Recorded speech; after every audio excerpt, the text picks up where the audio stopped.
Alright, so this is everything you're gonna need. You're gonna need some cumin, coriander, salt, garlic powder, paprika, black pepper, Italian seasoning, about a half cup of corn, a can of black beans, a sweet potato, and some oats. So first I'm preheating my oven to 400, and then I'm gonna go ahead and get my sweet potato ready. I went ahead and washed it, and I'm gonna go ahead and peel it.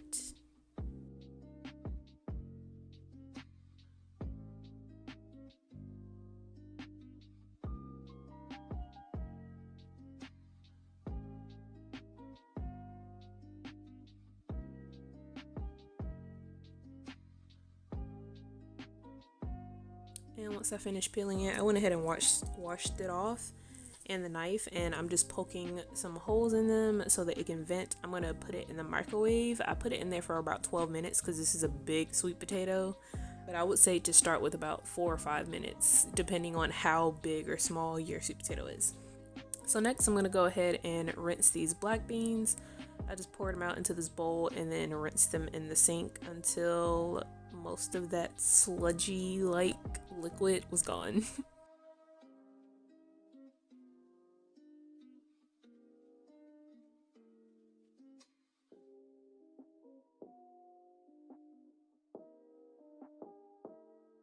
And now that those are rinsed off, I'm just separating about half of it and setting those to the side. So now I'm going to prep the seasonings and the oats with my blender, or use a what is it called? Well, we're going to put a 1/4 cup of oats in there, and then we're going to add in our seasonings.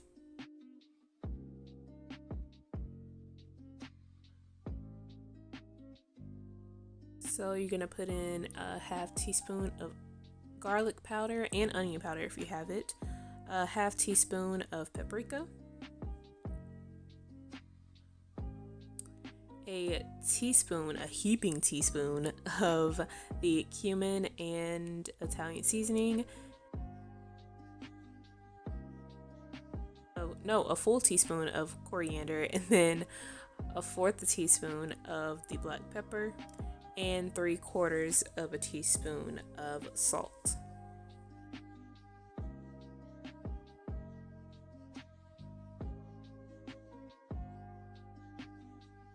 So if you have a blender, or better yet, a food processor would work so much better.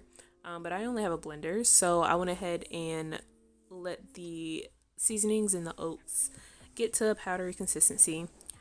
And if you have a food processor, you can do this as well as just put the beans and the sweet potato in the food processor and let it mix, but the mixture is too thick for my blender, so I just went ahead and mashed it up by hand.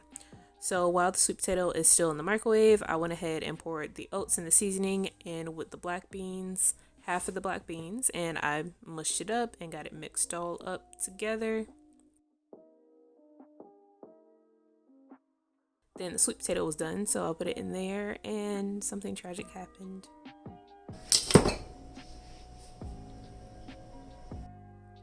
RIP.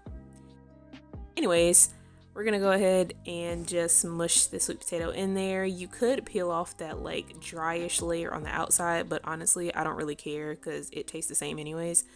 So I'm just mixing this up really well.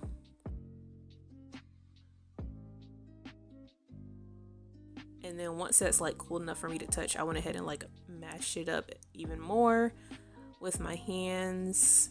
And then once it was mixed thoroughly, I went ahead and poured in the rest of the black beans and that half cup of corn.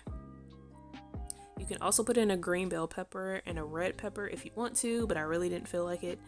So now that that's mixed up, I'm going to prep my pan. So you're going to need a long or large enough pan and some oil as well. A spray oil works best, but I only have a bottle of vegetable oil. So be very generous with the oil because you do not want them to stick. And last time I made them about a 1/3 cup size, but this time I'm doing them about a 1/4 cup because that's like the perfect size for the bread that I use, because I'm eating gluten-free bread and it's not as large as the regular bread.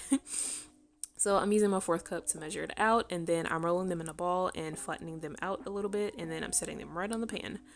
The recipe says to give them about 2 inches of space. I honestly didn't even measure. Like, they don't spread that much, so I don't think it's that big of a deal.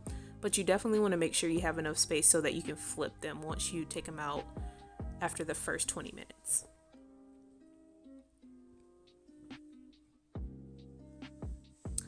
And here I'm putting them in the oven for 20 minutes.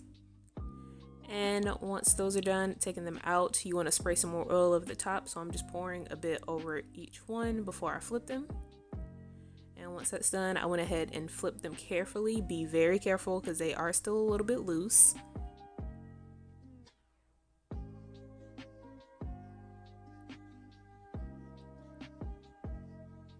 And now I'm putting them back in the oven for 20 more minutes. And after those 20 minutes, this is how they look. So I went ahead and let them cool off completely. And then I put them in the freezer overnight on the pan. And here I am just putting the frozen patties in freezer bags. I put about 4 in each bag because I don't have big freezer bags. And this last one here, I went ahead and ate with a side of green beans. Okay, so I want to thank you guys for 77 followers. We hit 75 the day I posted the gluten-free haul, and now we're at 77. So like, thank you. We're so close to 100. But I hope you guys enjoyed this video, and I want to wish you guys a happy new year.